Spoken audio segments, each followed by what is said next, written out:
तो देखिए भैया, यहाँ पे खेसारी लाल यादव जी का फिर कल एक गाना आने वाला है। जी हाँ, जिस गाना का नाम बता दे, उस गाना का नाम है मुहे लागल बा।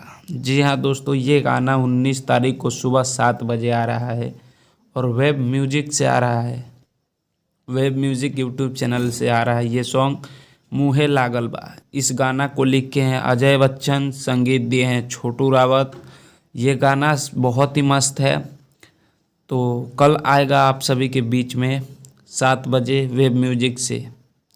तो आप लोग तैयार रहिए इस गाना को भी ट्रेंडिंग में लाने के लिए, क्योंकि खेसारी लाल यादव जी का परसों एक गाना आया था, वो गाना भी 6 नंबर पे ट्रेंड कर रहा है और 31 लाख से ज़्यादा व्यूज़ हो चुका है और 6 नंबर पे ट्रेंड भी कर रहा है।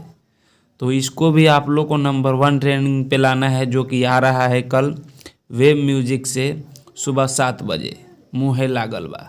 और आप हमारे चैनल पे नए हैं तो चैनल को सब्सक्राइब कर लीजिए। हम ऐसे ही आप सभी के लिए अपडेट वीडियो लाते रहते हैं।